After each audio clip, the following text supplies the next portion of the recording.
kebangetan nggih munyuwara kowe. Wis ra iso nuduhke bapakku sapa? Kowe sing ngunek karo Bagong, kowe kang ibarate kaya ngutek-utek macan turu mbeda raja singa. Singa barong. Penyakit to.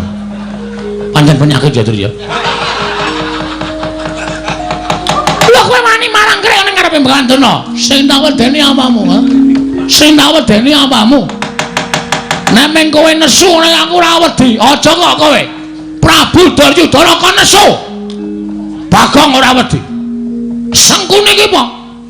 Kon nesu sisan. Prabu Karmen. Ya. Karna iki kon nesu. Aku ora wedi. Kartomarma Sato sak kancane Kartodendra, Kartopya, Karto Adang. Kabeh kon nesu aku ora wedi. Bagong nek nesu ora diosawa-sawa. Dadi aku wis niat tenan bengi iki nek pancen sapa sing tak takoni bapakku ora do ngaku, ora ngomongake Nalendra Brahmana, ora ngomongake satriya, senopati, lurah. Aji arep.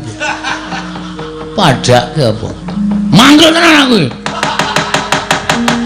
Ngaku ora bapakku sapa? Aku ora ngerti. Wis tenan ora ngerti. Ora ngerti. Tanteni sak rampunging pasewakan tak adiang kowe ning jaba. Bar bali liwat ndi? Aku wis cecek nang ngarep Gepura negara Ngastina. Durna ketok Jatasi. Mboten sah lole-lole ditanggung kok ya. Wong sampeyan niku Bagong teko ya wis ngeras suarane ora penak. Nek kira-kira sampean ora ngerti rak ya ora ngerti tenan, nek ngerti ya mang duduke. Kula mboten ngerti Dik Patine, mboten ngerti nggih pun. Omong opanane karo Bagong. Oh Bagong, aku ora ngerti tenan ya, Gong, aku ora ngerti tenan. Kowe aja maksa karo aku ya Bagong. Nek liyane kowe sing nesu mbok kena aku wani, nek kowe nesu aku ora matamu wae aku wis gila Bagong. Mata kok gedene kaya ngono kuwi. Kuwi mata apa-apa? Aduh, kayak abang kaya ngono kuwi kowe nek nesu mendelik kaya ngono kok matamu kaya ndok ceplokan. Muni piye kowe? Muni mripat ku ndok ceplokan. Ora muni tak tambahi brambang tak ajar.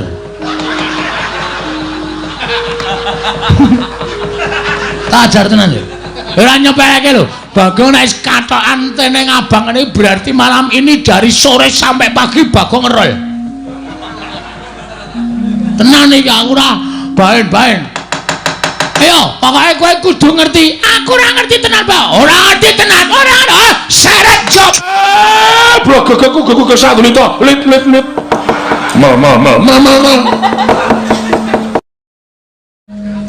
Iki kok Bagong sowan negara Ngastina. Inggih. Mbok menawi Bagong gadah wigatos nggih tumuli katimbalana. Udara. Wonten dawuh. Mugi-mugi menika sanes impen ingkang badhe wababar dados kasunyatan. Dene sonten-sonten Bagong sampun sowan wonten negari Ngastina. Oh, katimbalana menapa wigatosipun Bagong sowan. Miturut praenanipun Bagong menika sajake kaya wong kesusahan. Kaya wong keserakat. Tumunten kaparingana nggih, kaparingana. Sedasa 1000 napa gangsal 11.000. Supados enggal Bagong menika kesah saking Datlaya. Lah ngatese kene iki nggon papaning para priyagung, papaning para luhur, papaning para nayaka punggawa, wong sing duwe derajat pangkat. Lah kok dienggo drajikan batur, dienggo drajikan panakawan. Kakang Duna, pripun? Mbok nek ngendika niku sing penak. Mungkin nek nganti arep mingsak Bagong nek nganti nesu karo sampeyan malah kriwikan dadi grejekan geguyon tadi tangisan. Giri lusi jalma tan kena kinira. Aja sok kulina ngempukke watu ngatoske banyu. Bagong sowan menika durung karuan jejaluk. Kok malah sampeyan ngarani sing ora-ora. Paman Haryo, wonten timbalan gendel anggur biyen. Kula badhe ndangu sowanipun Bagong. Ponokawan Bagong. Padha raja sak praptamu Bagong ana ing negara Ngastina. Ponokawan Bagong. Nunamet pasang Kalimantan B tinebeno ing laduni demawaing tawang tuwang linepatno ing tulak manuk podang kepareng kula ngaturaken sembah mambekti kula kanjenengan ya Bagong tak tampa pangestuku Tampanono lha pundi nggo jimat paripe ndayanana ing kasantosan panemintri Sinten Prabu Duryudana kula cancang pucaking remi Dumaweng wijang rumketing gonggong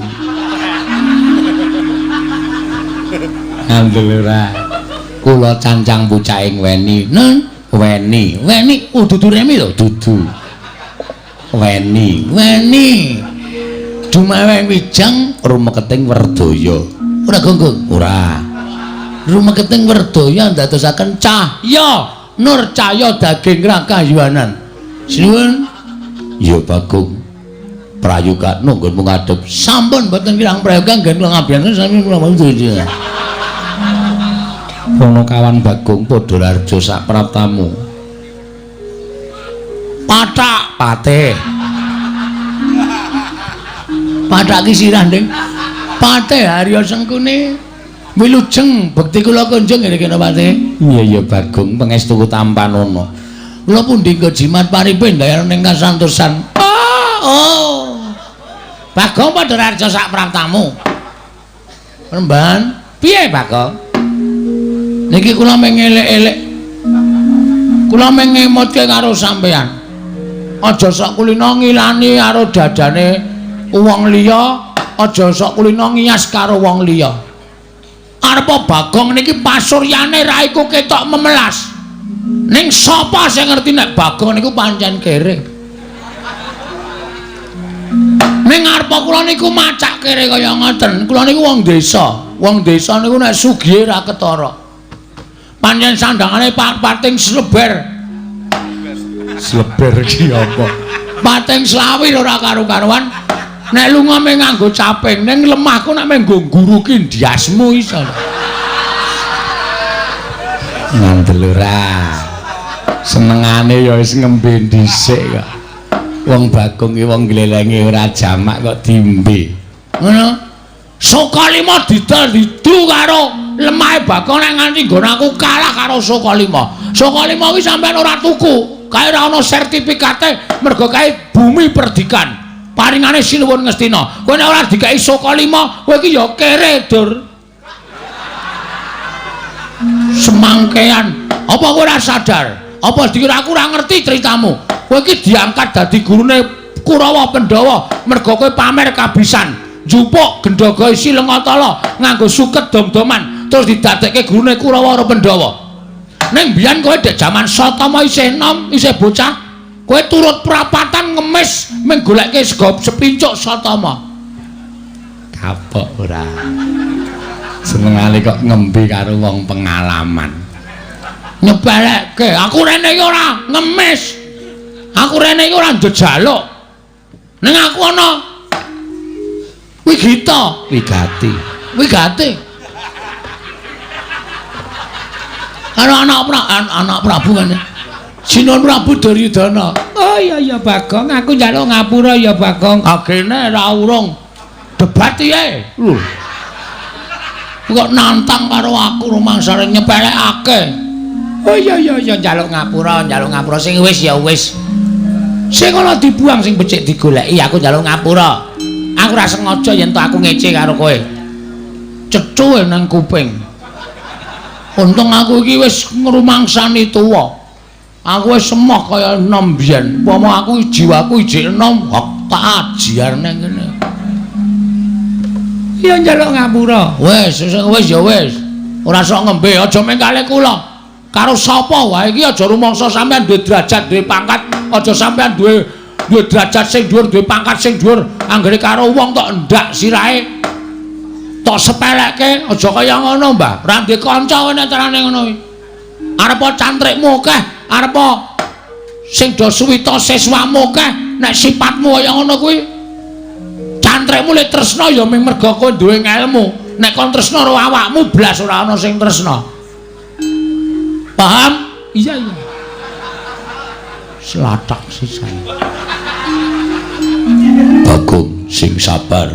Piye? Anu. Ngapunten lali. Ratu kok dipiye? Ya ngapunten panjenengan ya ora supaya lagu-lagian kula to. Iya. Kula niku sok sembrono. Iya, Bagong. Bagong padha raja sak praptamu. Sinuwun Prabu Basukarna. Wilujeng bekti kula konco nggih sinuwun. Iya ya Bagong, tak tampa pangestuku ta manono Bagong. Lho nggih. Oh, kuwi sing ratu ngawangga digdaya sekti kalintang persasat kondange menungsa setengah dewa kadigdayane wekaraku. Bagong, udah raja sak praptamu. Mantune mundur kana wilujeng ya pregan ya Bagong. Kok kowe kok mangkai 10.000. Kowe tak andani ya, Dur. 10.000 ki nang omahku ki ora ana ajine. Kowe ngerti nek aku dong tengok ning ngarepan. Wong mantuk karo aku 10.000. Meng mantuk tok ngono, aku mantuk langsung tak bandem 10.000. Dadi kowe aja ngecek karo aku. Ning nek ngundang Mas Bagong 15. Nek liwat karo muni kanjenge 150.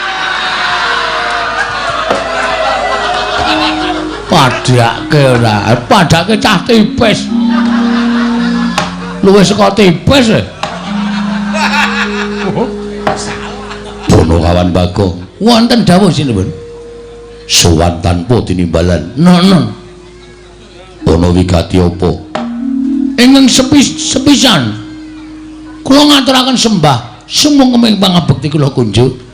Ya tak tampa. Dungkap angka kalih inggih menika sumene.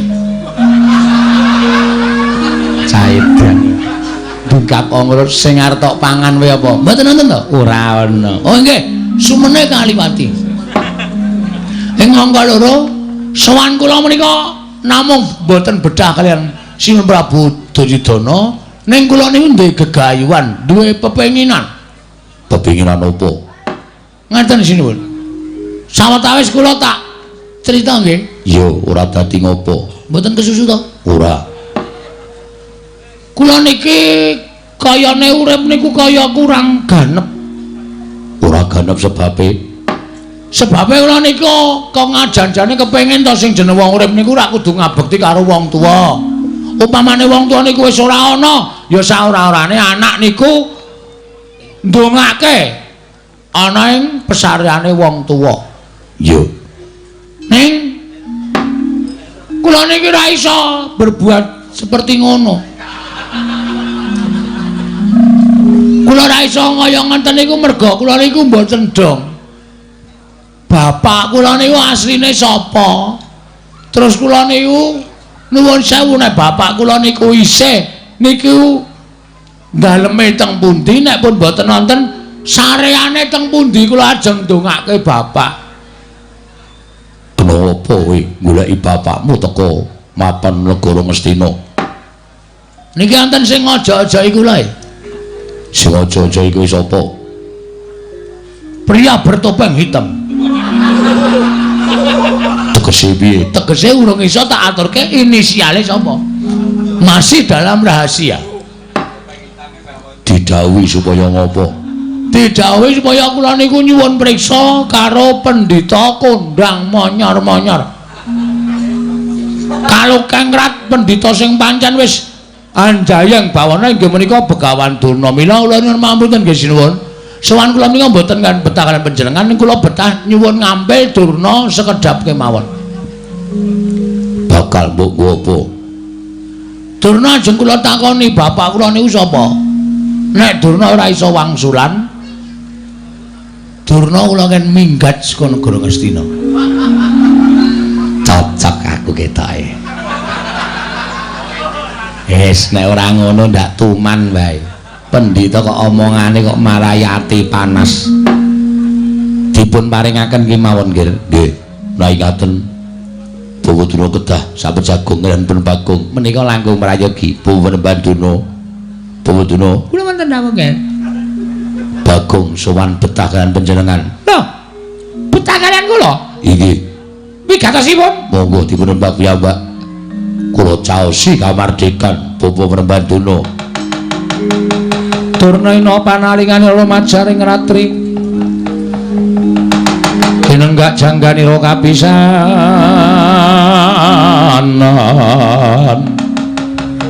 aning merang Bratayuda ing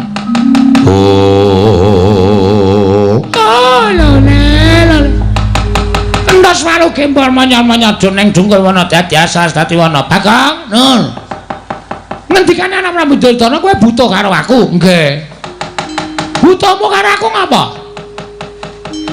kula ajeng nyuwun prisa Mbah kula niku janjane dianak-anake saka sapa lan kula niku bapak kula niku sapa lho kowe iki goblok apa piye kowe 10-an taun nganti mangabad-abad melu karo Semar Badranaya cetha wong semene akeh padha ngerti yen kuwi anake Semar kok tak takon bapakmu kuwi sapa Kosike nek mung perkara kula anake Semar wae pancen ya do ngerti kabeh ning jebul setelah kula cek teng kelurahan niku ternyata kula niku mung anak pepekan kula niku mung anak angkat kula niki jebul di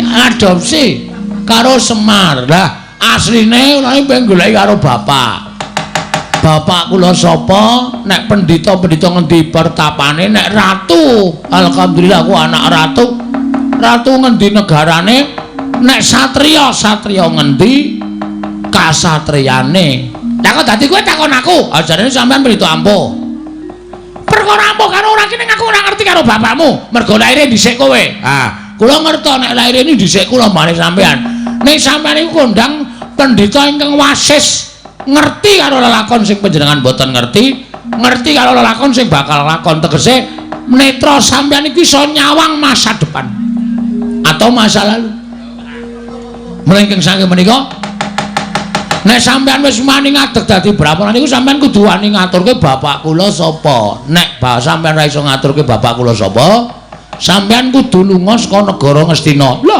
kosek kowe aja ngawur ya kok dadi kowe ngusir karo Begawan Durna saka pertapan Sukalima saka negara Ngastina iki karepmu piye derajatmu mung batur derajatmu mung ponokawan kok ngusir karo Begawan Durna dasarmu apa lho nek kula omongi dasare sampean mesti mengke kalah nggih napa mboten ayo kakek kandha dasarmu apa Ngastina iki ndak iso apa lho kagungane anak Prabu Duryudana ora penemu sampean mergo sampean dibayar karo anak Prabu terus iki dibayar karo Sunan Prabu Ngastina tumuli sampean ngakoni nek sing duwe Ngastina niku Prabu Duryudana nek janjane ora Mbah Ngastina niku nggone Pandhawa mergo sing dadi ratu sadurunge Pandhawa utawa anak Sinuwun Prabu Duryudana menika inggih menika Prabu Pandhu Pramuka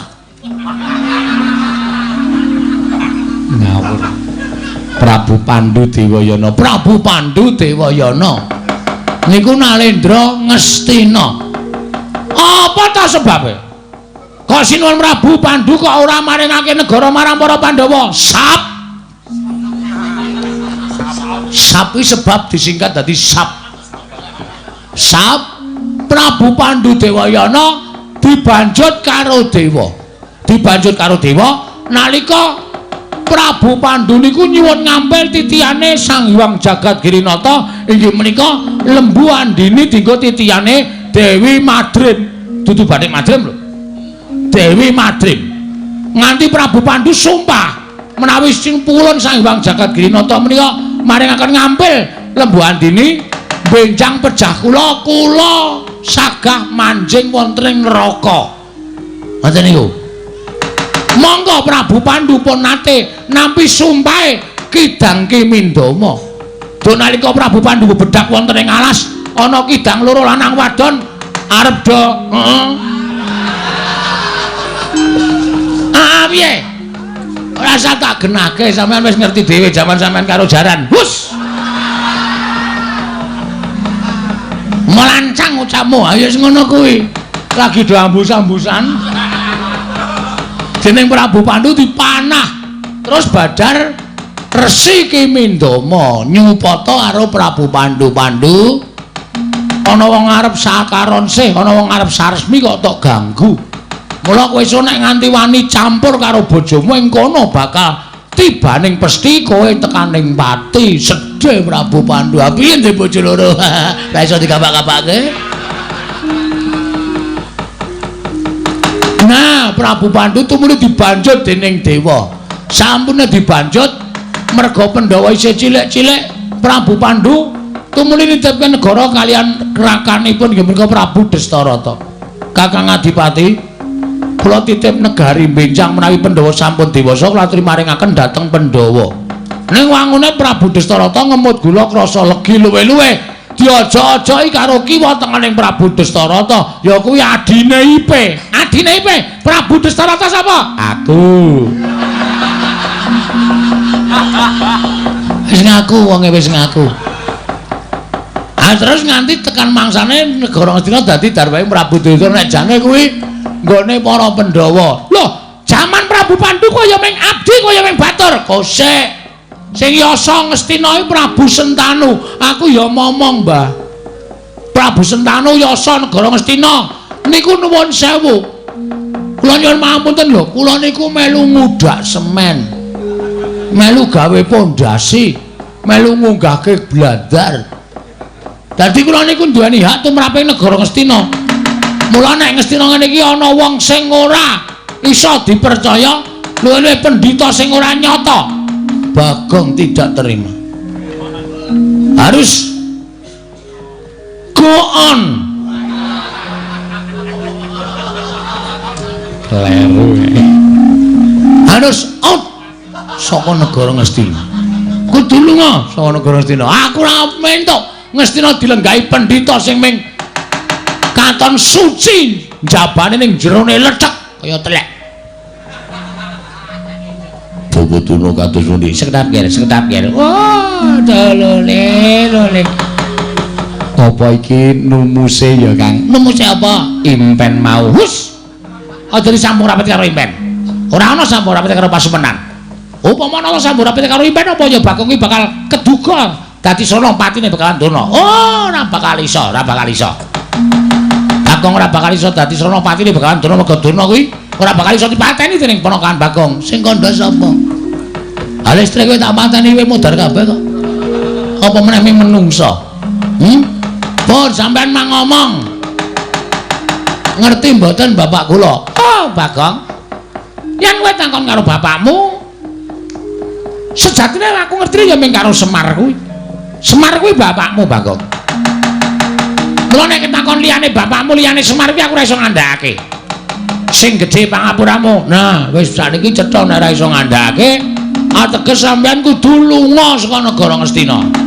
Sampean kudu kesah saka negara Ngastina. Loh, aku dadi kowe nundung karo Begawan Dana. Ah, ora iso pokoke. Gelem ra gelem sampean kudu lunga. Ora gelem lunga saka negara Ngastina aja kelakon dosa. Ngendi kepethuk Dana tendhangi. Hus. Ah, lole panusmaning jajaran surtaning bawana iblis lanat. Lah kok dadi kowe kaya ngono, Bagong? Dinengke karo wani karo Begawan Dana. Aku ki ala-ala ki priyagung. Aku ki piyai luhur. Aku ki pujanggane negara Ngastina. Kok meng diwaneni karo kere gedhi bal 17 kaya kowe iki. Kowe iki dinengke malah nyelangkak sadhuwuring tenggak. Aku ora ngerti karo bapakmu, kowe arep minggat jos karepmu, ora ya sakarepmu. Legane atiku.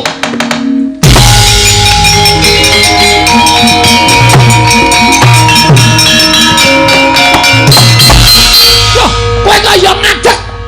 Ha wis tak obati ket mae. 1 jam sebelumnya. Mula aku nek krungu swara terus mbregenggeng ngadeg dhewe aku langsung. Ha piye? Adunake kaya ngono e padake. Kowe aja waton ngawu, gawar ngawur, Dur. Kowe ngunekke aku wong gedhi bal 17 wong elek nyolok mripat. Kebangetan gak mau nyuwara kowe. Wis ora iso nuduhke bapakku sapa? Kowe sing ngunek karo Bagong, kowe kang ibarate kaya ngutek-utek manturu mbeda Raja Singa. Singa bareng. Penyakit to. Pancen penyakit ya, Dur ya. Lho kowe wani marang krek ning ngarepe Begawan Dana. Sing tak wedeni apamu, ha? Sing tak wedeni apamu?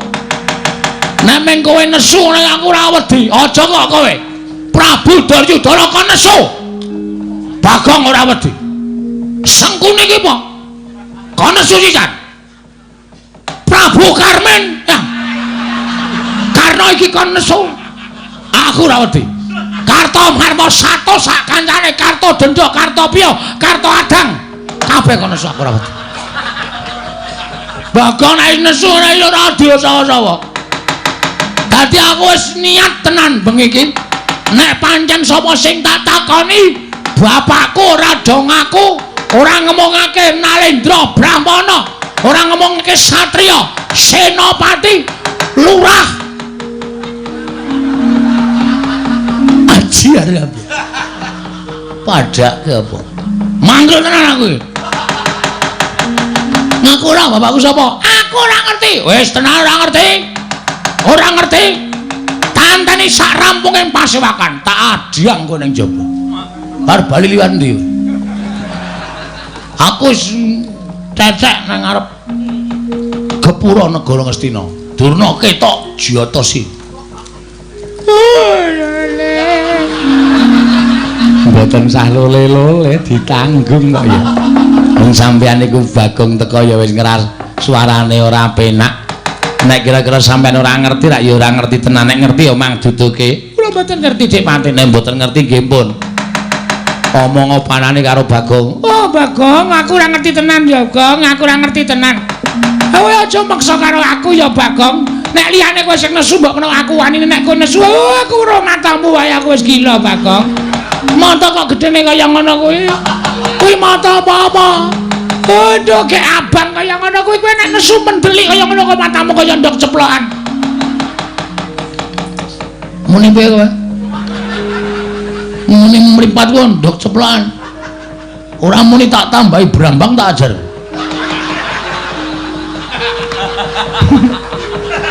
Tak ajar tenan lho. Ora nyepeleke lho. Bagong nek katokan teneng abang ini berarti malam ini dari sore sampai pagi Bagong ngerol. Tenan iki aku ora baen-baen. Ayo, pokoke kowe kudu ngerti. Aku ora ngerti tenan, Pak. Ora ngerti tenan. Ora seret jopo.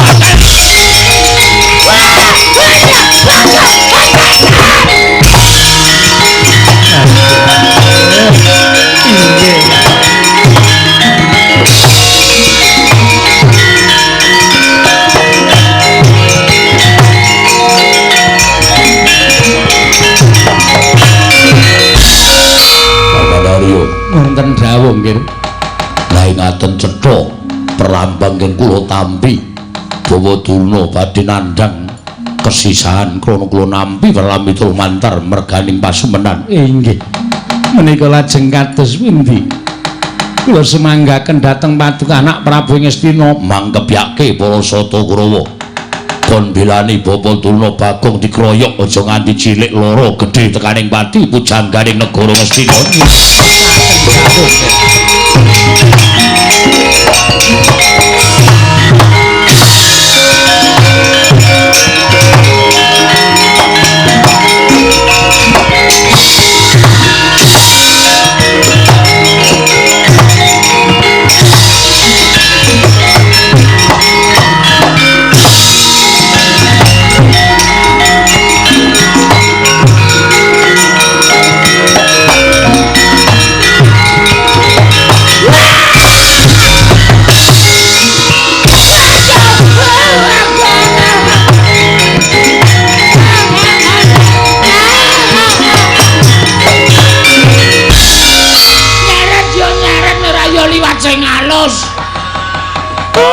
Undak-undakan barang aku diseret nganti sirahku suarane tok.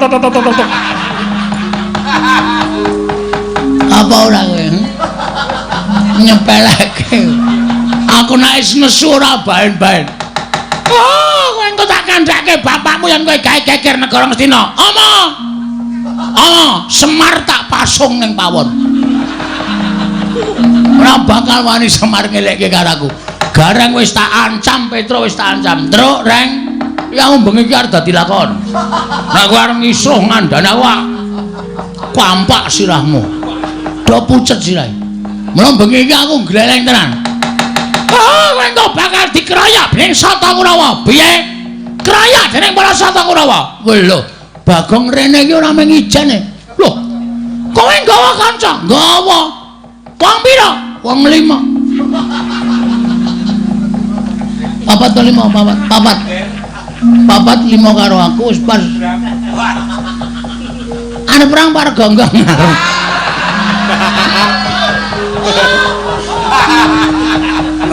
Ora guyone serius iki. Ajar tenan kowe. Kowe engko bakal dikeroyok dening para Sata Kurawa. Ngene, Mbah, kowe iki men kepenak kok. Bagong, kowe iki anake Begawan A misale. Utawa kowe iki anake Prabu B. Apa kowe iki anake Raden C. Ngono ki mengkari omong, mengkari kepenak. Mengkon ngene kok rekoso. Hah? Aku ora ngerti tenan, Bagong. Aku ora ngerti tenan. Aku ora ngerti tenan, Bagong. Aku aja tak duduk. Aku iki arep ngelapi keringet. Ora arep ngampleng karo kowe ora. Aja sumelang, aja sumelang. Aja wedi, aja sumelang. Oh, lele. Iki mengko Kurawa bakal teko mrene ngroyok karo kowe. Nek kowe ora gelem ngeculke karo aku. Halo sayang. Karo kowe. Ora karo kowe. Jijik aku. Untune ae rengreng ngono.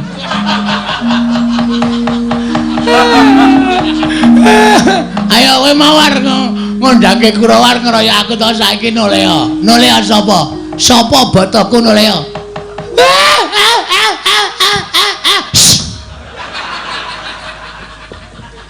Pendhita kok nangis kaya Yamaha 75. Ngak. Ya nek nggawa damen ora kuat kan.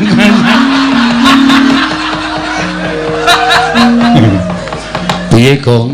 Mboten ngerti wonge. Lho, ora ngerti. Mboten ngerti jare pendhita pengpengan.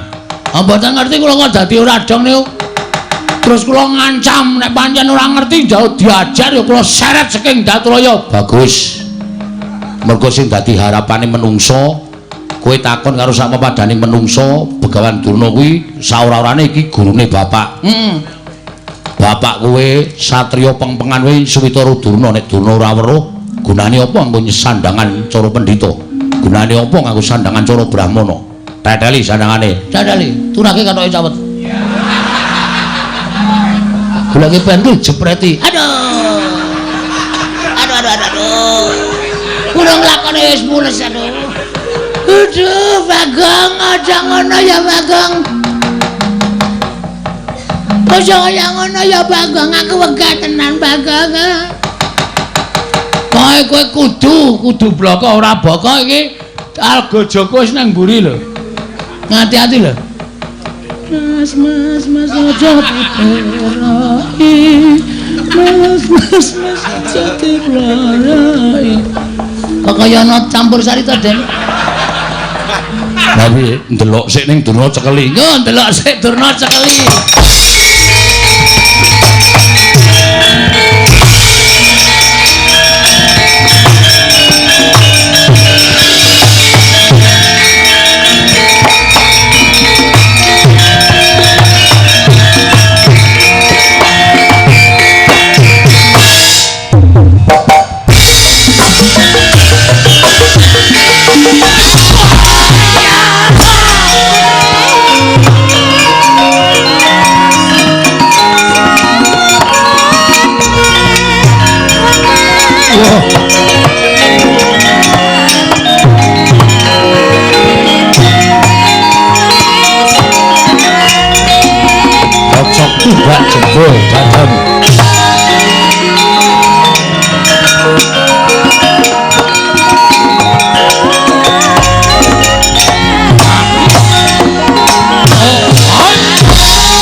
Wah. Mulane Bagong gleleng pacai gebelo sirai. Dijobani karo Antasena. Oh, Pakde. Panjen aku ngancani karo Bagong. Mergo Bagong ponokawanku kepengin goleki bapakne. Antasena. Piye? Mudula. Bagong tekan ya kricung cadak sikile. Arep kapake bojo cari kricung sikile.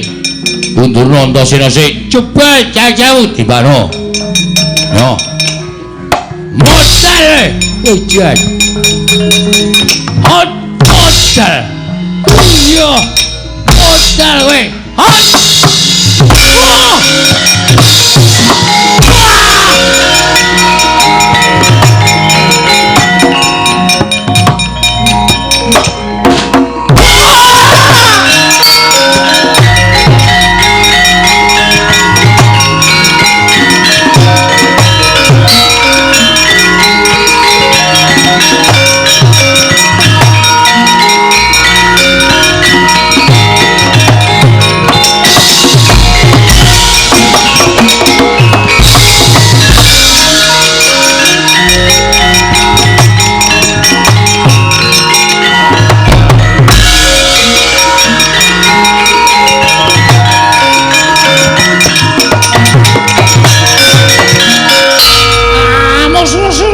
Jajah mrata imbagian padha-padha. Coba Bagong. Kowe aja gawe kisruh. Negara Ngastina ayo bali Bagawan Durna. Ora ngerti sapa bapakmu. Mula kowe aja butek banyu bening kahanan negara Ngastina. Kowe bali ora? Aku ora bakal bali. Tahu Nono Windana ora bakal bali. Bajigur kowe ngeceh aku kowe. Kowe ngeceh kowe, ora ngeceh. Wong gagape kok arep gleleng. Hah? Sawangan. Kartomarma, Surtayu. Kabeh mundur. Lah kok kowe wong ngomong ora cetha arep gleleng. Arep dor. Wasem. Durung tekan nggone wis dijebloke. Ayo, arep ngopo? Titi bantanganku kekrakon titi tinju ngekrek nyawamu. Ya. Kowe iso mateni Bagong bumi langit tangkepnya. Gek diantemnya. Dan iki ikhlas lahir batin, ora ikhlas sebab apa-apanya.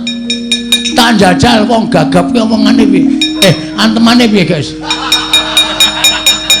Gak omong, guys. Gak omong, gak ngantem, guys. Kok omong klerak-kleru.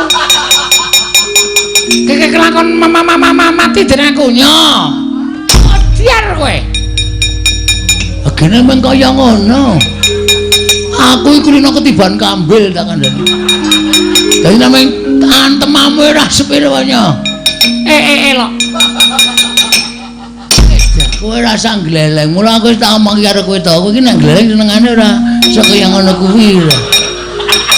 Asem perang disambi golek laron. Kayane kaya eman-eman iki nek nang nggon aku wis tak campuri ndok. Manja banget.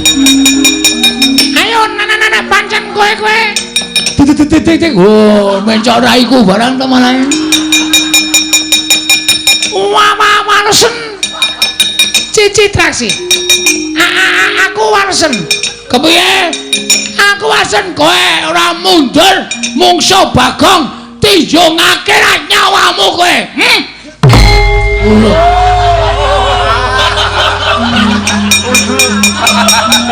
Kapokmu kapan? Penabuh iso tak hapusi.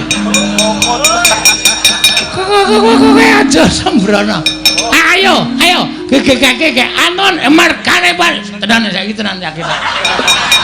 Aku ora ngapusi aku yakin lho. Ndak aku kudu dihapusi penrawit cilok aku mati jeneng aku.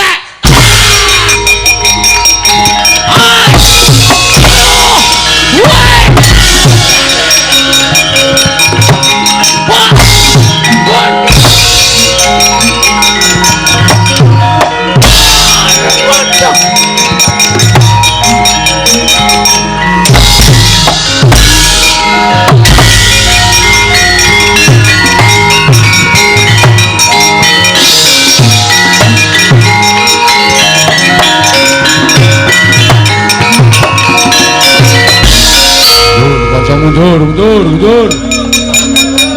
Bagong ngamuk Dewangi Antasena. Kurawa bubar maut mundur. Mundur. Mundur.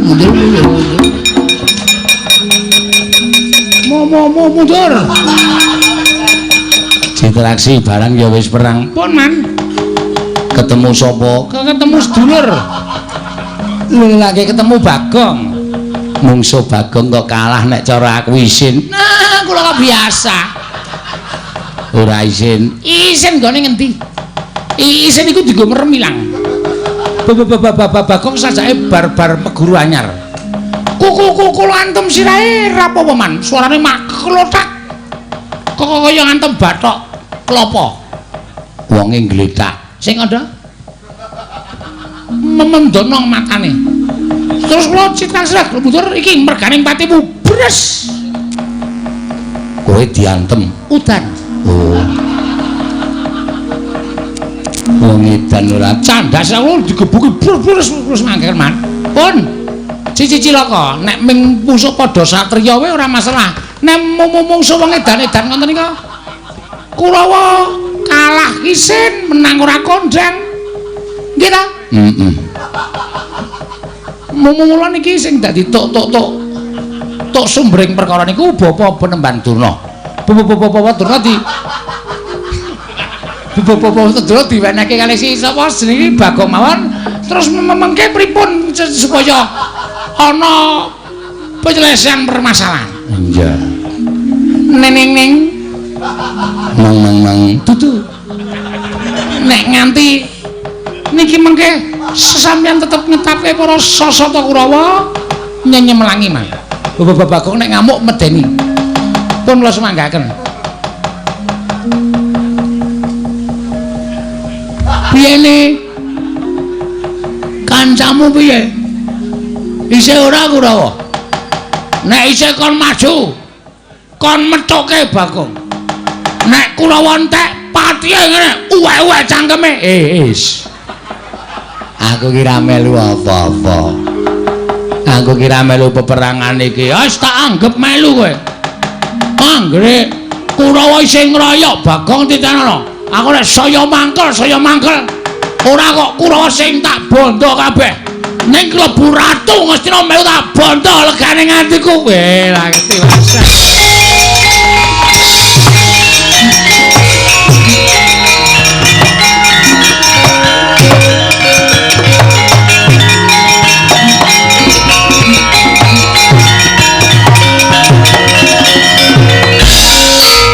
Piye kok?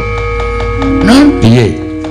Ana iki sing disandra wau malah mlayu. Sapa? Durna.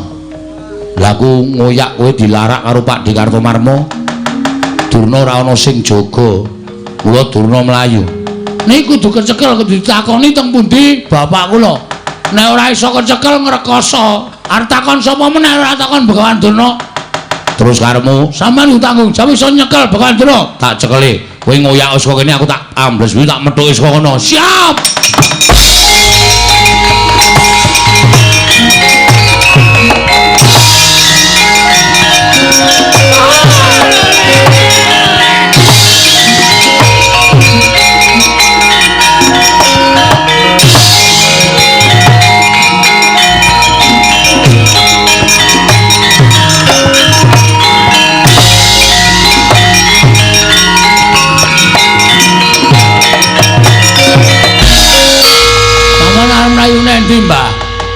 Kula niku menjane mung arep takon karo sampean, mawangsulan.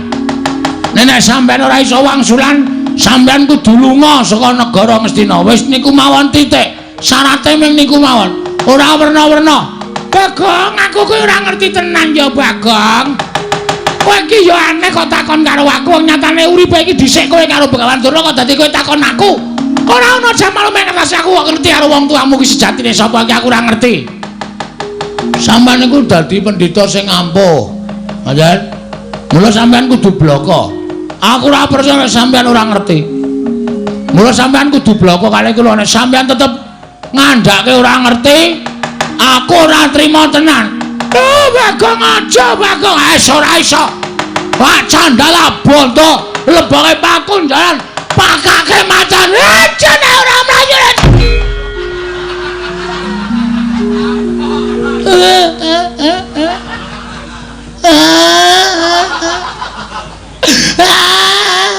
Ngopo, Mbah? Bagong, aku minta maaf. Aku njaluk ngapura. Aku ora iso ngandhake bapakmu, Bagong. Aku aja to pilara ya.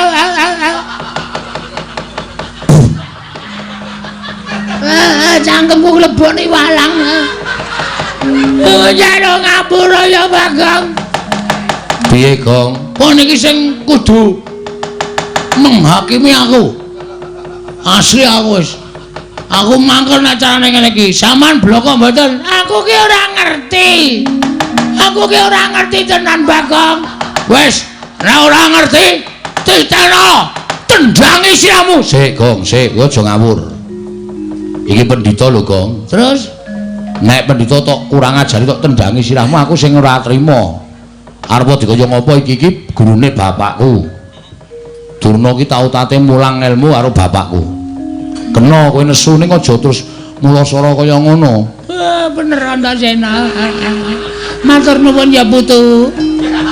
Aku wis tak lindungi. Meneng wae tak rembuke sing apik-apik, Mbah. Iki lho cah Bambong ning ngerti tata krama. Ora terus apenake dhewe. Terus ra entuk ditutuk dijotosi ra entuk. Ora entuk. Kena kowe takon ngoyak kena ning aja nganti nibake tangan. Kowe jane melu ngendi ta kowe? Mulak-malik kowe no, Sena. Ora positif kowe. Ora grape nek carane ngono kuwi. Mau ngewangi aku saiki ngewangi Durna. Aku ngewangi Durna iki mergo Durna iki gurune bapakku. Nek kowe arep gendak sira karo Begawan Durna aku ora ngiklaske. Kena kowe ngoyak nganggo rembug ning aja terus bengok-bengok kaya ngene iki luwih kowe arep jembalani karo Bapak Durna Yang Durna. Aku ora ngiklaske. Iya, ketok gedhamu saiki. Ketok lorekmu kowe. Kowe ketok ngewangi aku nek jatine kowe ngemuli karo Begawan Durna. Ora masalah. Ora masalah. Kowe ngeman karo mbahmu ora masalah. Ning aku saiki iso nitik. Aten-atene Antasena kaya ngapa? Njaba karo jerone wis beda. Cangkemmu sing apik lho, Gong. Cangkemmu kowe. Lho. Wani karo aku. Meng perkara Durna lho iki. Meng perkara Kumbayana. Kok dadi awake dhewe nganti geger kaya ngene iki. Padahal mau sing ngakon kowe. Ndara Antasena kula kepengin takon teng pundi dununge bapak kula. Ayo tak terkira nek Durna. Takon Durna nek Durna ora iso ditakoni ra wangsulan jotosi wong loro. Mau omongane sapa ngono kuwi? Iki tak rekam ning HP lho. Isih tak rekam ning HP-ku. Aku saiki kowe nutupi karo Begawan Durna. Wah, aku nek kowe jotosi Durna aku ora entuk. Aku arep nekat. Nek kowe nekat saiki wis beda perkarane. Beda perkarane? Ora aku ngewangi kowe, aku ngewangi Begawan Durna. Motar kowe. Motar kowe. Arep ngapa kowe? Oh, sepelekke ora. Arep kaya ngene iki akeh wong belani, akeh wong tresna. Mula saiki kowe arep ngapa? Kowe arep bondo arep Begawan Durna. Kowe arep ngrincong sikile Begawan Durna. Ayo, bandanan aku. Konangan putuku Antasena lebur tumpur tanpa dadi. Weh, gleleng iki saiki. Wah, suarane terus kaya nyewa sound system ya. Bengok-bengok sak penake dhewe. Apa dikira aku wedi, Mbah? Dume sampean diwangi Ndara Antasena, aku wedi karo kowe. Gong, kena kandhane ora? Ora. Lho, ora basa. Ora basa ora apa. Lah wis nekat tenan ya. Mati nang ora wujude ya. Bangane bali doyak-oyak bang plecet. Wong modar nek kene mbok ya wis. Nek ngono wis ora kena tak kandhani. Ora, bakal ora kandhani. Antasena. Nek Bagong ora kena dikandhani. Pateni wae gunane apa duwe abdi jenenge Bagong. Oh, cangkeme elek ta iki. Cangkeme elek iki pendhita kaya ngono iki wah lambene jan Senengane nglincipi cara papak. Nglincipi perkara. Wis saiki keleren ora? Ora.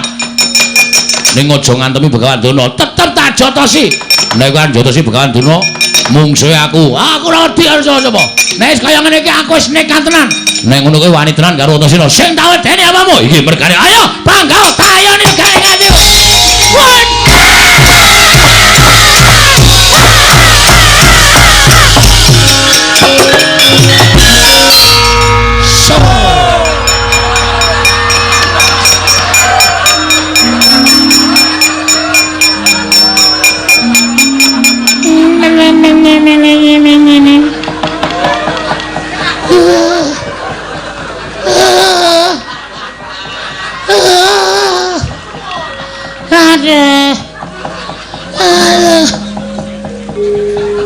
Wong kok ora hafal sandiwara. Modar wae. Tonjo nganti mlengkung.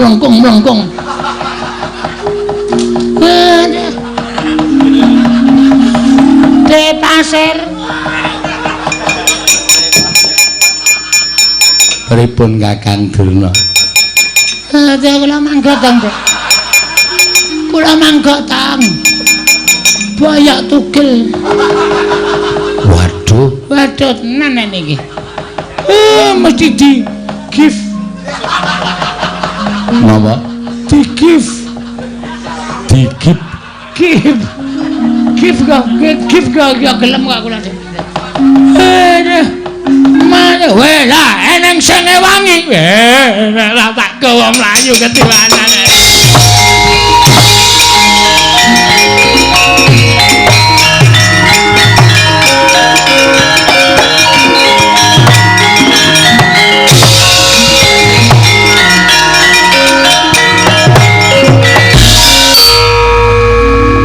Kok ngerti sandiwaraku, Gong? Lho, pemain ketoprak. Aku wis paham sampean kedap-kedip mripate. Lah wis oke. Iki jak Brahman iki. Kok Durna kok ya ora sadar. Dek gleleng banget. Barang sampean iki mergane pati kuwi ya cancut tali wondo jebul tepat. Lek ku ngantem sajae keseron, Gong. Tak antem nggon cengel terus ndungkluk. Terus tiba ning lemah. Cacat ora ya? Cacat sing wis pirot-pirot kok. Nek kula ora pati parah wong kula nggon bathuk. Bathuk niku atos kok. Iya. Terus iki karepmu piye? Terus niki pripun? Kula ngendi? Jelas Durna ora ngerti. Janjane aku arep ngenehi dalan karo kowe ning aku wedi, Gong. Wedi masalahe? Nek aku katut-katut mengko aku nampa duka, luwih-luwih aku bakal dipidana. Sebab ming ana siji sing ngerti, kudune ngerti ming ana siji. Sapa? Dewa.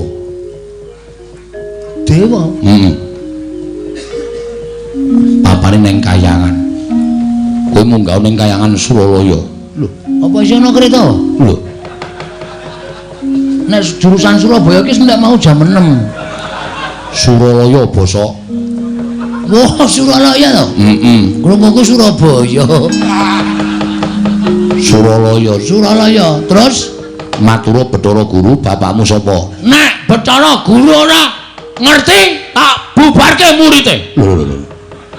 Murite sapa? Murite Bathara Guru. Bathara Guru ki udu guru sekolahan kuwi udu ning Bathara Guru.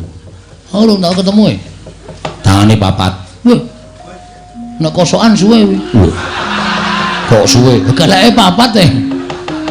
Ndak sung kelek loro wis suwene ra jama-jama kok keleke papat. Kuwi Kayangan ana ngene takon, Bu Kulun, kula nyuwun prisa bapak kula sinten? Nek Bathara Guru ora ngerti, Amuk. kowe kok seneng banget nek ngajani aku elek kowe. Lah arep ngopo nek ora ngerti arep ngopo? Nek aku modar seneng. Iki ki mung titahe. Dewa kuwi wong sing nguasani kayangane.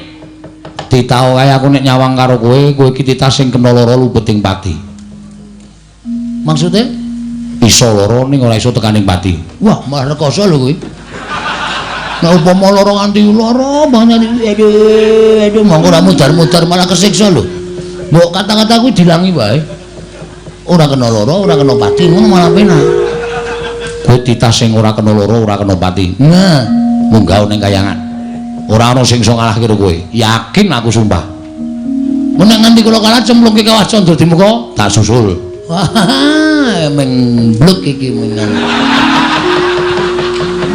Iki meng kata-kata kosong iki mengane. Iki nek carane majalah ming pawarta sanes kasunyatan iki. Engko aku nyusul nek kira-kira kowe sing menang aku tak ning donya wae engko ndak dikira aku sing aja-aja karo kowe. Ngoten nggih? Iya. Oke, ora masalah. Terus kayangan niku liwat Ngabur. wah niku tikete larang. Mabur piye carane kowe anake Semar? Ning nganti iso mabur percuma. Ala dene kuwi anake Semar, anak angkate Semar, anu golek karo bapakmu sing tenanan ning mabur kok ora iso. Oke. Mang tonton Den. Wadake. Arep ngopo kowe? Matek aji. Tekan kayangan. Ya muga-muga ora temangsang. Mabur kok temangsang. Ora nganggo kendali rak mabur.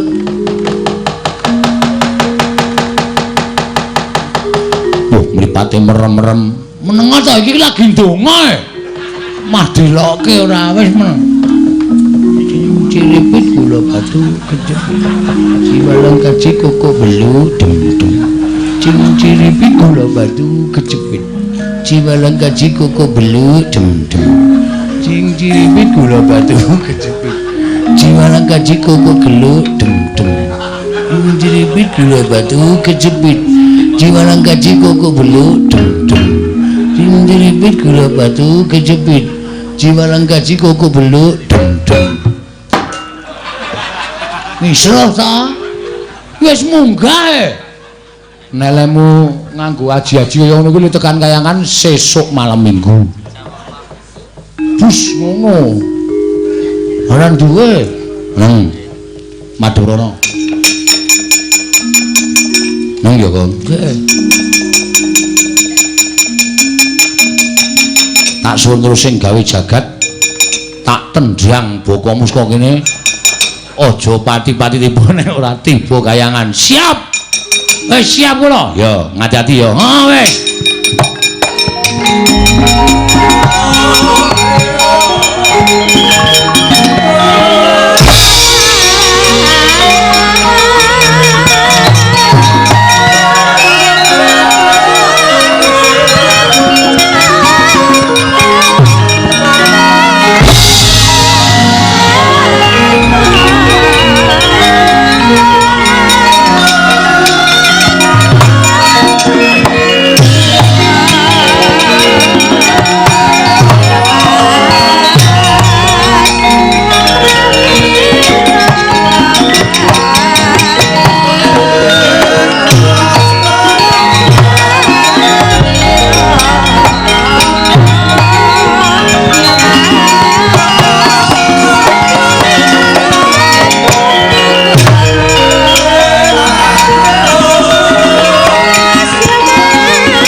Nomo sidam karing bangun langgeng Kakang Narada Kakang Resi Kanika putra perkencong warudayong pak pong bu bolong kali cedhi sapa sing gawe punapi di Kakang rumaos bingung raos sing manahipun ingkang rayipun Manikmaya ingkang sekawit kamontenan kayangan katingal ayem tentrem nanging dumadakan wonten hawa panas ingkang sumundul wonten ing ngawiyat.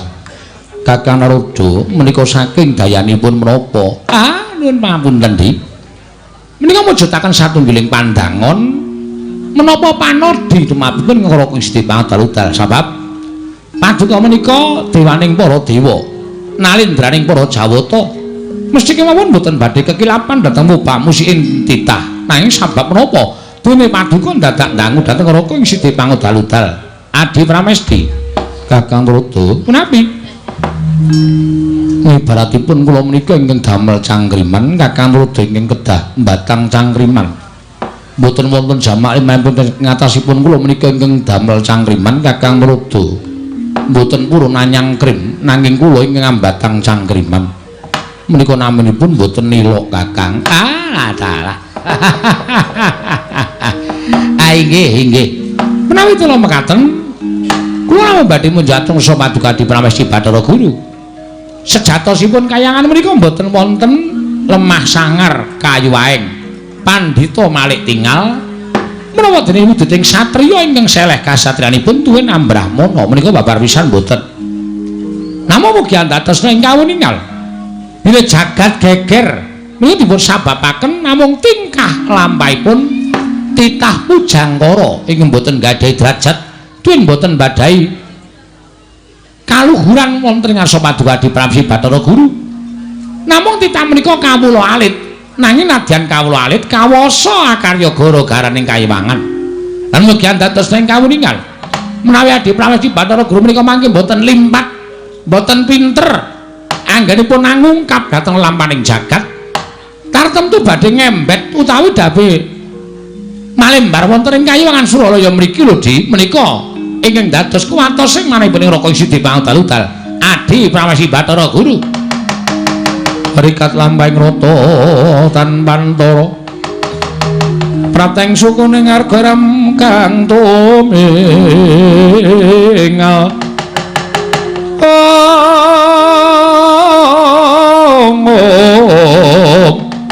Wiram kang tumingal dendeng saengga praja.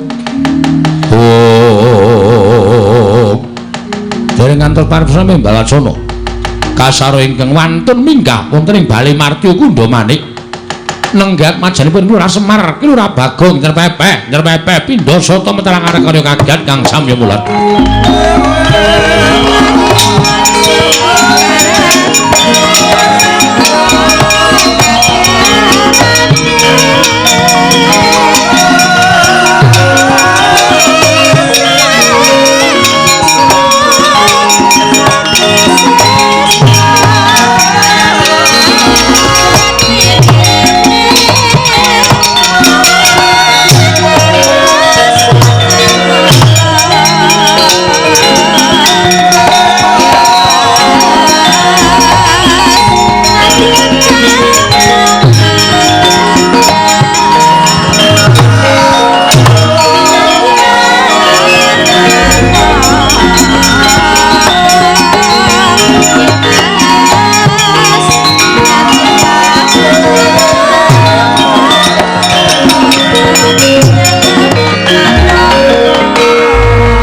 Pandhita kang nyarwangsit pindha kombang ngajaping tawang susuh angin ngendi nggone apa ta ora lidhek ujaring wong daplok. Inggih menika dititah ingkang kula aturaken damel gara-gara wonten ing jagat Bagong, Kakang. Nggih. Mboten kinten babar pisan teka Bagong karya gara-gara ning kayiwangan. Ing mekaten tumriki timbalan menapa wigatosipun Bagong sowan mongko tanpa tinimbalan. Ponokawan Bagong. Padha raja sak prapta kita Ponokawan. Hong ilaheng. Gus. Lah kita nganggo sebutan dewa iki piye?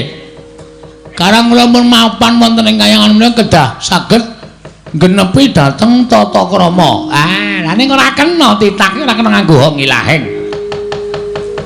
Awi kena kebacut ya Pukulun. Ya ya terus ke. Awi kena mangastu manana masa sidam. Pukulun. Bagong. Kula ngaturaken sembah sungkem pangabektinipun ing ngabdipun Panakawan Bagong, Pukulun. Iya, Bagong. Pukulun, ana apa? menawi Pukulun Bathara Guru astanipun sekawan menika ngripun mados kaos wonten pundi, Pukulun? Rak tenan ta? Iki senengane apa-apa kok ditakokke kok. Asal usule wong pinter ki mergo ora isin tetakon. Angge ta, Pukulun? Cobi niku nek tuku kaos menungsa lumrah, monggo tangane papat. Napa bolongan siji dinggoni wong loro? Napa mboten sesak? Hai, silakan. Bagong, Wonten dawuh Pukulun, ulun mboyanate ngagem kaos. mboten Pukulun. Iya. Oh nggih. Kok astanipun ingkang kalih sedakep Pukulun? Napa sampun mati rasa? Bagong, Wonten dawuh ulun ki Sang Hyang Jagat Girinata, Sang Manikmaya. Ulun ki kami tuwaning kayiwangan. kula sampun prisa Pukulun. Pukulun langgenipun ngunjuk benjang menapa menika ngedhep teko wonten mriki. Tak tuthuk gendulmu lho nggih. Iki dewa e. Pukulun sinten sampean? Ulun Bathara Narada. Wah, sing sok berkencang waru dayang nang pinggir kali ngaten iki. Iya, ora diyani ndak malah tekan ndi. Weh lah, aku nang kene ketemu dewa-dewa. Ing wonten wingking panjenengan? Ulun Bathara Indra. Weh lah. Bintang televisi. Bintang televisi iki sapa to, Indra? Dono Kasino Indra. Ora ana ning kari Indra tok. Lah nggih mulane Dono Kasino ora melu sowan mergo ora ana. Sing ana Indra tok. Bagong, Wonten dawuh Pukulan. ulun. Pukulun. Apa wigatine dene kita suwana ning Abyantara ulun? Pukulun. Pukulan menika satunggiling jawata yang mboten ngertos rasa blas kasihan. Ora apa meneh iki. Bocah kok apa-apa dilokke ta iki? Kena ngapa kita matur kaya mengkono? Pukulun mesakaken sapi kok didak-idak. Kuwi lembu andine titianing Sang Hyang Jagat Girinata, sapi didak-idak. Kula bae Pukulun. Iki kula sik ngaritke. Bagong kita aja edan. Bola-bali nek bocah ndugal kewarisan. Nggih Pukulun. Apa wigatine? Sepisan kula ngaturaken sembah pangabekti kanja wonten ngarsa paduka Pikulun Sang Hyang Jagat Dunia Jagat Giri Pratingkah. Nyun ngapunten mboten apal Bu. Jagat Giri Pratingkah. Ulun tampa pangestu ulun tampanana. Kula pundi engko jemet paripe. Mugi anadosna engkau napa katentremaning manah kula Pukulun. Iya Bagong. Dene dukap ing ngangka loro. Pukulun panjenengan menika sesembahanipun para titah wonten ing ingkang gesang wonten ing Madyapada. Sedaya para titah menyembah lan paduka Pukulun. Mboten wonten ingkang mboten nyembah lan panjenengan. Mula panjenengan menika satunggiling dewa ingkang mangertos dhateng mobah musik ing titah. Pukulun. Berarti sampean sok ngertos nek kula dong kalih bojo kula. Mboya Bagong. Nun Mboya. Bois kok mboya. Mboya iki ora. Wah, ya ora ngerti kok. Tak kira nek bois. Ing ngangkat 3 sejatosipun manah kula menika menangis, Bu. Ati kula menika nangis. Sebab menapa? Kula menika mboten nate tepung kalian tiyang sepuh kula. Bagong, apa? Wis basa wonten dawuh. Kita iki piye kok dadak nangis ati kita? Wong ditetepengi kita kuwi anake Semar. Bohong. Kamu tukang bohong. Malah nyanyi barang. Kita kuwi anake Semar, dudu. Semar ki meng bapak angkat junjung. Semar ki bapakku Pupon. Ngoten. Dadi asline kula niku anane Bagong urip ana ngalam padang, mesti eneng sing anak-anake. Ra mungkin menungso kok mledhek saka watu. Ra mungkin. Ra mungkin kula kok tiba-tiba wonten deluk langsung teng rumah bersalin tanpa ana simbok. Ra mungkin kula niku diciptake saking tumindake bapak kalih simbok. Mula kula ajeng takon bapak kula sejatosipun menika sinten Bu Kulun? Bagong dalem ulun critani. Waduh suwe iki. Mbuya. Ulun tak crita kelawan jeneng kita. Kita kuwi sayekti mbuya dianak-anakake. Sabab ngerti yo. Kita kuwi asale saka ayang-ayangane Kakang Ismaya. Nalika semono jeneng kita kuwi dudu Bagong nanging Gombak. Ombak. Gombak, ombak dengkulmu kuwi ra. Satemene kita kuwi tuwa dhewe tinimbang Petruk karo Garing. Nanging gandeng kabeh mau pinesti kita tumuli dadi nom. Sing dituwake Garing karo Petruk.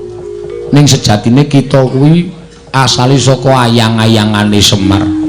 Mula yen to kita goleki kelawan wong atuwa kita ora bakal ana. Ngono Bagong critane. Kok kaya ming dapusi ta ya? Ora mungkin wong kok digawe saka ayang-ayangane Semar atene ayang-ayangku dhewe tak gawe wong wedok ayu. Terus tak pek dhewe. Sampeyan ampun ngayara. Ampun ngayara. Ampun gawe cerita sing ora nyata. Niki kula wis tekan sirah lho emosi kula. Kula bar ngamuk teng Ngastina. Durna bar tak palu sirahe. Niki kula munggah teng kayangan wigatine nyuwun priksa kalih sinuwun pukulun Bathara Guru. Bapak kula sapa? Kula omong namung wangsulane Bagong, Kowe dumadi saka ayang-ayangane Semar. Kita kuwi ora dianakake lan kita kuwi ora dikandhut ning suwijining wong wadon. Emangku padake cah cilik. Emangku kudu ana. Ra mungkin bapakku ora ana. Bagong kita ki aja ngeyeli wong kulun maneh kaya wis mata wis ngendika apa anane. Kowe meneng wae bali tak jengking lho kowe. Meneng wae. Sing dadi ratu ning dewa sapa? Iwang Pilun Bathara Guru. Ha wis. Dapukmu apa? Ulun kami tuwa. Kami tuwa nek ora ana genduren meneng wae. Kami tuwa kok rewel. Kulun. Iya. Kula nyuwun priksa Bu Kulun. Bu Kulun kedang paringi dawuh, sinten bapak kula? Ulun wis matur apa anane. Ulun ora percaya. Ulun sapa? Ulun iki. Naming cerita kula dadi ayang-ayang ora percaya, yakin sumpah ora percaya. Kula mah nek diawan yang diwangsuli kaya ngono. Yen kita ora percaya kita moh kita arep apa? Tantrimane Bagong. Ora mung jagat sing kula obrak-abrik. Bu kula ora iso nduduke bapak kula sejatine aja takon dosa. Klimpangke saka sira kanca wanita.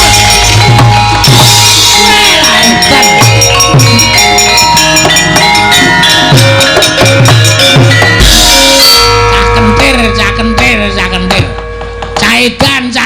Caitan. Rada petuk. Kuwi ra malah kurang ajar ta kuwi. Kita iki karepe piye? Bathara Guru kok tok getak nganti mlayu. Kowe mlayu ra we. Kowe mlayu ditelana we tak nggo dolanan asli. Tak ilangin tupe tak nggo hibur-hiburan. Padake tawon ora. Sapenake dhewe ngulung ora. Bathara Raja sampean ngerti ra bapak kula sapa? Ulun ora ngerti. Ah, padha wae. Plothot peteng wis. Sapenake dhewe ora. Sampean kami tuaning kayangan ora ngerti bapakku ngapa begogok nang kene. Hah? Ulang-ulang modar dening aku.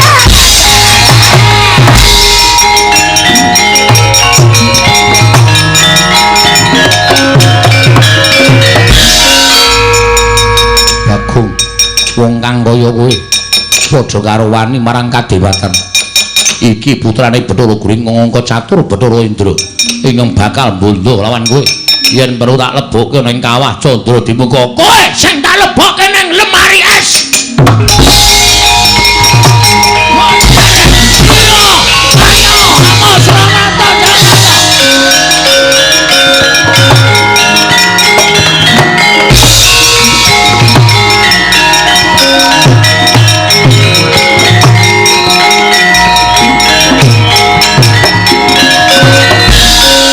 Bubar dewa-dewa. Gleleng tenan Bagong bengi iki. Dewae kalah karo aku. Bathara Guru tak getak langsung mlayu saka Sela Kandha Waru Binangun. Bathara Antrada ndelik Indra numpak mobil jeep. Langsung lunga. Apamu kapan? Iki kayangan sepi banget iki. Piye iki? Ora ana wong ping. Tak mlebu ning Karang Kawidodaren apa ya? Sempatan iki. Ya niki mesti widodari lagi adus. Arep menek uwit jambu dipa nirmala nginguk widodari. Dari widodari iki ayu-ayu. Ning aja ngundang malah ora ketemu karo bapak aku makokean dosa. Ndunguleki bapak ora ketemu malah niatku malah elek nginjen para widodari-widodari. Tak oyahe Bathara Guru. Kowe iku nek ora takon sapa meneh paling dhuwur ya mung Bathara Guru kok. Lho Guru. Iki murid wis mlumpuk. Kowe arep mulang ora? Malah mlayu-mlayu. Hei. Omar Bakre. Jan wis nek ora ngono Bathara Guru, ayo aku ki takon tenan ora sampe ngawut kowe.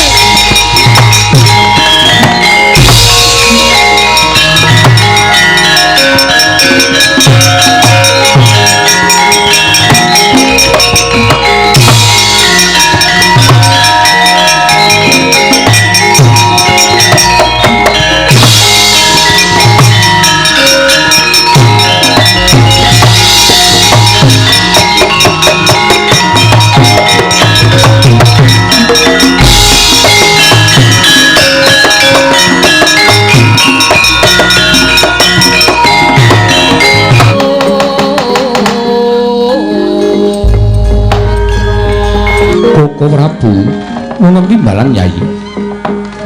Sewu-sewu kalampatanipun ingkang rayi tadah wadana. Dene sawetawis paduka Kanjeng Koko Prabu kepareng lenggah wonten ing Praja Ngamarta nanging dereng nampi dhateng aturipun ingkang rayi Ngamarta. Boten dados menapa Yai mbok menawi wonten bab ingkang kapenggalih dening Paduka Yai Prabu saengga jengandika supe anggen paduka sampun kepareng lenggah dampar negari Ngamarta. Koko Prabu kasinggihan mekaten. Kresna kakangku aku ngaturake basaku. Ya Dimas Werkudara Datumpa. Pangestunipun Kakang Tampanana. Koko Prabu kula ngaturaken bekti kula kunjuk Arjuna Datumpa. Pangestunipun Kakang Tampanana Janaka. Kula pun dinggo jimat paripih dayanana ing kasantosan. Kula ngaturaken bekti nggih Den. Ya Kakang Semar Datumpa. Pangestu Tampanana Kakang. Kula tampi ndadosaken jimat. Ora kaya adat sabening Kakang Nayantaka. Katon cawus guwayamu rena pasuryaning Kakang Semar. Ana wigati apa Kakang Nayantaka? Kula nyuwun pangapunten. Estunipun badhe wonten atur ing kula unjukaken Somaduka Sang Nata. Kakang Semar Darpi atur apa? Mugi ndadosna ing kawuningan. Mbok menawi menika sanes bab ingkang wigati tumraping pepundhen kula Pandhawa. Nanging wigati tumraping Semar. Lire kepiye dene Kakang Nayantaka paring dawuh ing mengkono? Den. Anak kula Bagong nilar griyanipun. Mongko niki wau mboten tumut gara-gara. Namung anak kula Petruk kalih Gareng. Kula wis takon sanak kadang tangga tepalih ewadene jarine mboten wonten ingkang ngerti wonten pundi papandhenengipun anak kula Bagong. Nggih ming namung aturuni ngoke mawon mbok menawi sakwanci-wanci anak kula dipun kersakaken utawi badhe dipun dawuhi menapa kemawon. Sakmenika nembe mboten wonten tegesipun mboten nderek sowan wonten negari Ngamarta Ndara. Nyataning kalangguran aklar pandan moncar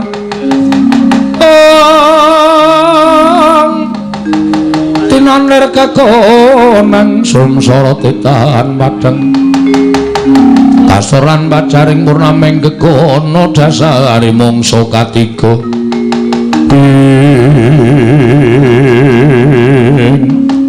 dereng ngantos pareposo mimbal wacana kasaru rawing Sang Hyang Pikulun Bathara Guru ingkang tumiyup saking dirgantara karya kagiat sangganing para Pandhawa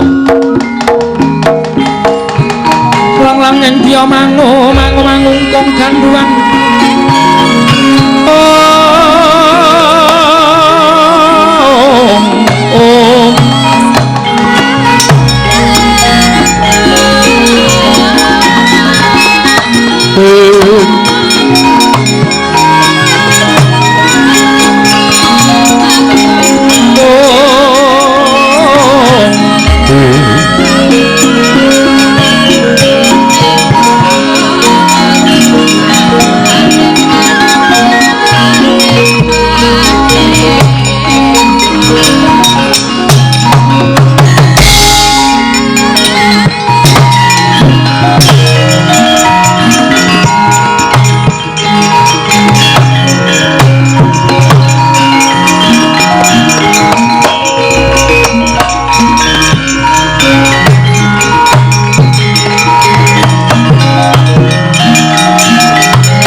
kon laguning lekas logita linuting ngitung kadung kadereng hamomong memangun manah rahayu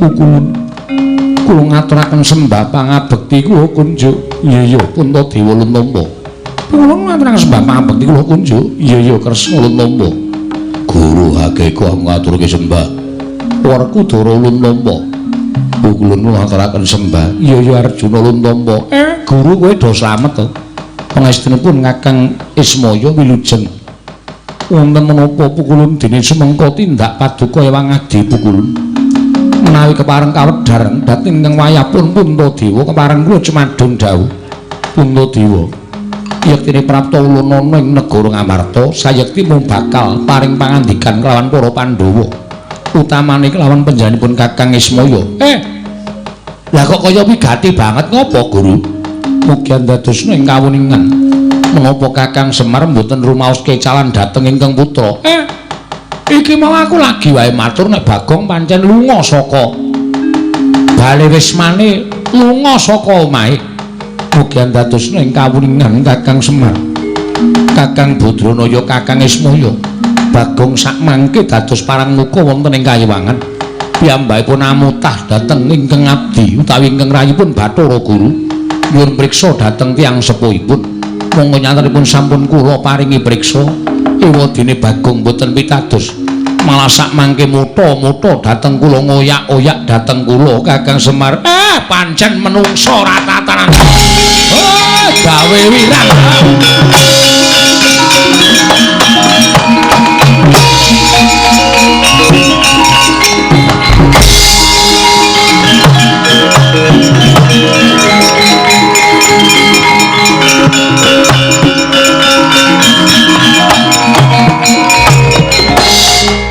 Puntadewa wonten timbalan ing Ngadawu mengkono mungguh kang dadi pangandika ulun kelawan sira kulup mboten wonten ulun ana mriyen lah kok teka Bagong malah samangke dados geger wonten ing kayiwangan ngantos paduka Hyang Adi Pukulun kepelajar saking kayiwangan Kresna ulun jaluk tulung ndakno kamur kaning Bagong aja gawe isin ing kayiwangan mangsa Barenggon kita mubawasa kelawan Wanakawan Bagong napa ngestaken dawuh kula nyuwun pamit Bu Kulun kepareng lenggah langkung wonten negari Ngamarta iya Narayana ulun kang bakal lenggah sawetara ning negara Ngamarta Kresna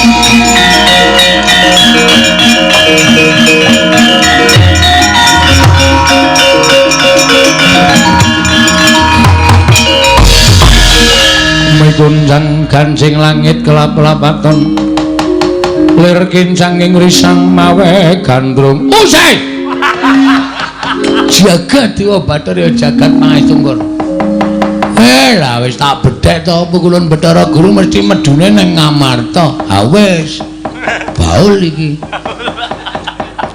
nang nganti ketemu karo pepundhen-pepundhenku Pandhawa mesti aku didukani mergo aku wis wani gawe geger kayangan Suralaya. Wis, kalah cacak menang cacak. Ngibarate kaya nyemplung kali wis tekan tengah ming kari golek watu tumuli ndodok. Ya, maju terus. Mundur ya terus. Sapa sing kira-kira meparangi karepku nggonku takon karo Iwang Pikulun Manemaya. Ora mawas pepundhen, ora mawas sapa-sapa. Rawe rantas malang bakal raputuk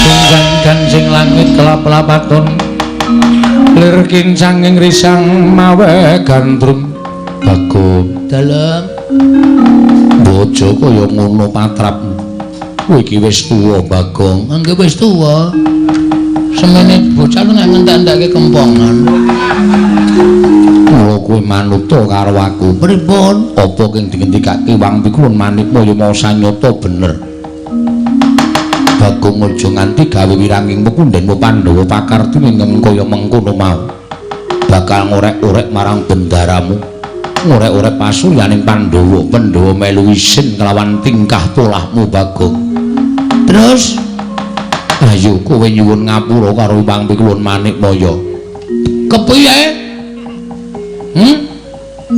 kula urung ketemu karo babe sapa bapak sing mijekke kula. Mula kula gugan ning kayangan niku men kula ngerti sapa to jane Sudarmane Bagong. Yen ngono apa kowe ora nggugu karo omongane Janaka? Mboten perkara kula ora nggugu, sampeyan ampun tumut-tumut perkara niki to, Den. Nek sampeyan melu-melu perkara niki mengke kriwikan dadi grojogan, geguyon dadi tangisan. Napa sampeyan ora isin diwaneni karo Bagong? Bagong. Yen pancen ora kena tak kandhani. Beda apa aku duwe batur kaya kowe. Aku mentala karo kowe. Wes mati, Dreng. Aku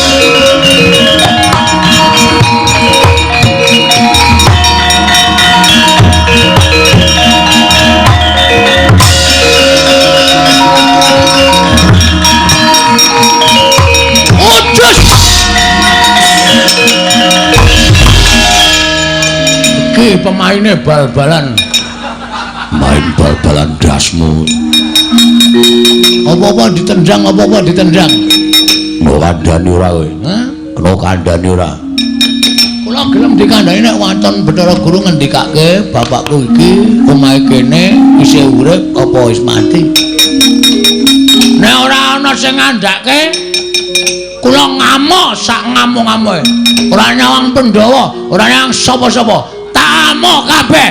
Wah.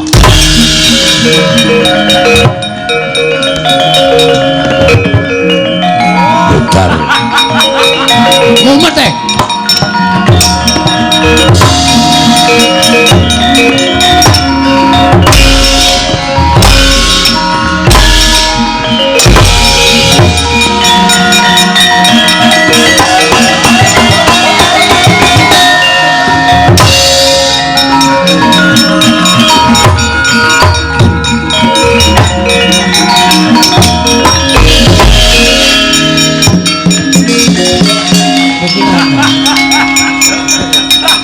wis mandeg barang kok isih begejigan. Prabu Kresna. Iya, dasar para nyata. Ora Bagong mbok kowe iki eling. Kula ora redeng lali kok. Lho, nek ora lali mestine kowe ngerti tata krama. Kula ngertos. Nek sebabe apa kowe tingkah laku sing kaya ngono? Wong ki nek kekarepane ora kasembadan tingkah lakune sak karepe dhewe. Lho, Werkudara Janaka nganti mundur gila karo kowe. Gila wae. Kula perange ngawur. Sak karepku menjangi sak penake dhewe. Tak dirati pupune. Sopo Werkudara gila merinding kabeh wae. Janaka candak tangane jempole tak cokot. Us. Perangmu ngawur, ya men, sing penting menang. Lah saiki enenge aku apa kowe arep mungsuh aku? Lho. Kresna sinayang manggelung mintonaken. Mintonaken dewe kramanira. Ora guyu, Aku ora guyu. Lah sapa sing ora guyu karo kelakuanmu kaya ngono kuwi lho. Kowe iki nganggo training ora krasa nggon lakang suwek bareng. Mula kok tanggo mlayu kok surane tuk. Ben, arep suwek kabeh mbok Ben. Ora lega senengane ku nek nganti ora ketemu karo bapakku. Wani karo aku. Sing tak wedeni apamu? Wani tenan. Wani tenan. Mati dening aku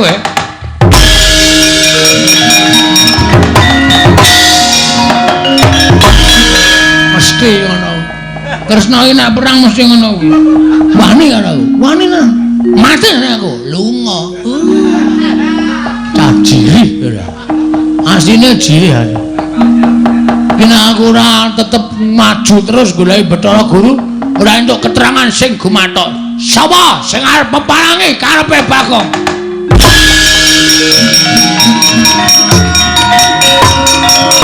Woi.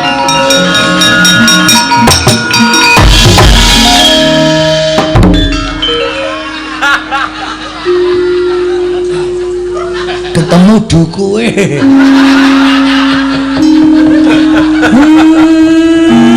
Kowe ngopo? Mil. Aku tak takon kowe, Mil. Ora duwe anakmu to? Anakku Ragil. Bohong. Kamu tukang bohong. Ngapusi kowe. Kowe wong tuwa ning lambene elek kowe. Ngapusi aku duwe anakmu. Petruk gareng kaya duwe anakmu, kaya anak angkat. Aku ya anak angkat. Lah, terus kowe ngopo kok ngamuk nang kayangan? Goleki bapak. Bapakku sing sak tenane. Bapakmu ki asline tukang becak. Ditinggal ning kidul stasiun Tugu. Terus tak temu. Wah, tapok ngiwonengen lho, Men. Wong tuwa ora tatanan kowe. Hah? Pokoke aku kudu goleki bapakku. Lah ora ketemu karo bapakku, Bathara Guru ora wangun dadi nalendraning para dewa. Kowe wani karo aku. Sing tak wedeni apamu? Buenke sumo iki, Bapak. Lemu mungsuh lemu iki. Sepatane mudhar. Sepatane ngrekoso uripmu. Ora satara sepatane aku ket biyen wis ngrekoso uripe. Aku wis ketula-tula. Ayo, tak duduke apa ora? Ora tak duduke tak amuk tenan. Asli aku ora goro. Ora duduke titenono. Aku sing ora nrimake. Gong, kowe iki bocah kok arep wani karo ora iso. Pokoke luwih mati kene kowe. Men.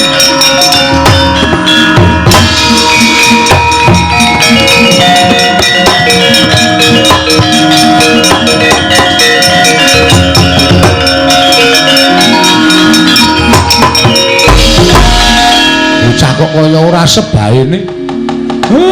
Kaya wis lali Purwadusina pancen ya niate tenan. Gone kepengin ngerti karo wong tuane. Wah. Ya wis, iki nek ora tak aturke wong pikulun padha menang ora rampung.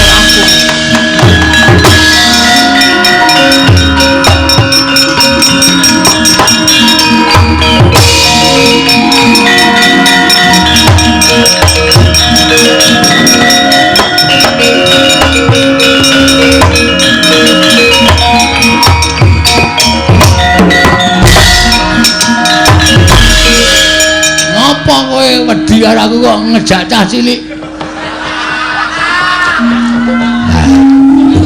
Kula iki nyuwunaken pangapunten. Ini apa ya? Engko setengah 6 matangi adus terus nata jadwal sekolah. Kene kok kelitian. Bagong. Malah neranyak. Lek apa piye? Apa siwa?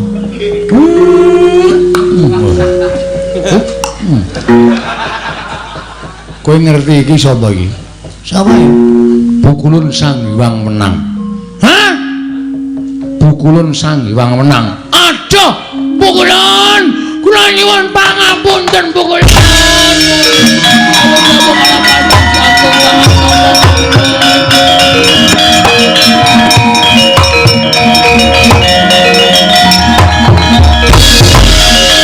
Bukulun.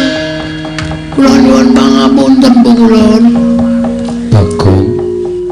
Sirahmu kok templenyi. Borok Bukulun.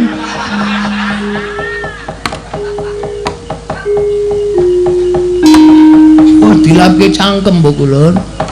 Iya. Apa to kang dadi gegayuhanmu Panakawan? Kula kepengin ngerti wong tuwa kula Bukulun. Bathara Guru Manikmaya wis sak jarwa kelawan jeneng kita. Nanging kula mboten pitados. Mila kula kepengin sanget astunipun pinanggihan paduka Pukulun supados Pukulun paring palidamar dhateng kula Pukulun. Bapak kula sejatipun sinten Pukulun? Bapak angkat kita kuwi Semar. Nggih kula percaya. Ngene ulun critani. Pripun Pukulun? Sawijining dina ora. Mundura nggon kita tenguk. Nggih Pukulun. Abab kita ambune ora. Wong mampu malah disubal-ubal. Nalika Semar mudhun ana ing jagat, Semar durung darbi ruwat. Tumuli Semar sowan maneh marang Kayiwangen. Nalika semono pancen ingkang nampa dudu kok Manikmaya, nanging wong atuwaning Semar ya kuwi eyang kita.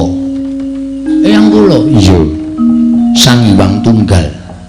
Sang Hyang Bathara Tunggal Pukulun. Iya. Nalika semono Semar ingkang wis dadi jalma wantah, mula ora aneh yen to jalma mau kedunungan ayang-ayang, tegese lelayangan. Layang kangen dudu. Lelayangan menungso. Lelayangan mau tumuli disebda dening Sang Hyang Tunggal wujute menungso ingkang gombak. Gombak kuwi darbe rambut nanging ora tinata. Nanging gandeng. Kita kuwi wonge gecul kumarucul demen bebagongan. Mula tumuli diparingi tenger bagong. Lan kita ngerti sejatine kita kuwi tuwa dhewe tinimbangane Garing lan Petruk. Nanging Semar ingkang gawe supaya Petruk bar lan Garing mau dadi kadang kita tuwa, kita tinemu ragil. Berarti napa? Berarti iku ya apa?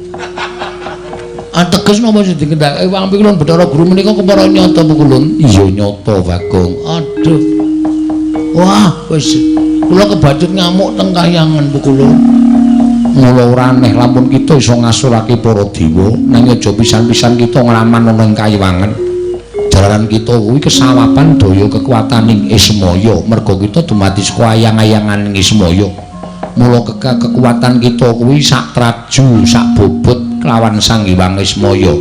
Dirungokke Mar. Macem-macem karo aku tinju.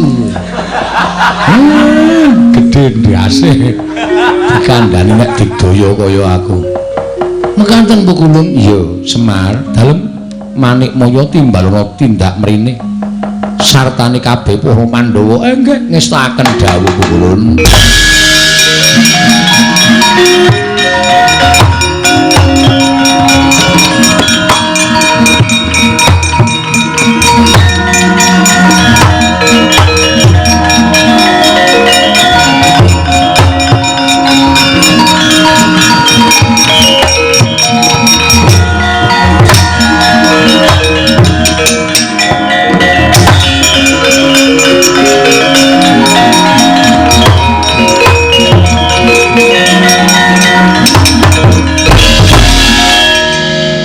apa ceblenge nang. Sapa terus ceblenge nang kene apa? Lho kok lunga saka omah. Kulon, Iya piye? kula nyuwun gungan bareng Bu Kulon. Ulun parengake Bagong. Kula nyuwun pejaipun Petro kali gareng Bu Kulon. Iki ngopo, Gong? Ora ana wong salah kok. Wong nek aku cebleng kok. Kowe iki nek ngerti critane Pukulan Sang Hyang Bathara Wenang, kowe mesti karo aku gila. Aku kedadian saka ayang-ayangane Bapak Semar. Mula kekuatanku sak traju sak bobot karo Bapak Semar. Muni ngono. Hah? Sedake kahutangmu. Wis. Hah? Wis. Kapokmu kapan? Kita wis marem. Sampun Bu Kulon, sampun marem sanget Bu Kulon. Yo, yen wis marem nyuwun pangapura kalawan Manikmaya. Bu Kulon Manikmaya, Bagong ana apa? kula nyuwun pangapunten nggih Bu Kulon. Iya Bagong ora dadi ngopo. Kita ngamuk ana ing kayiwangan nuwun paring pangapura. Matur sembah. Kula methek jambu dipunirmana kalih Bu Kulon. Bakal kita gunake apa? Ajeng kula tandur teng omah. Supaya iso dadi srana daharaning Bagong menika jambu dipunirmala. Kali jambu kluthuk Bu Kulon. Iya Bagong sak karep kita. Wis kanthi kaya mengkono ulun kundur makayangan. Bagong aja gawe geger meneh kita wis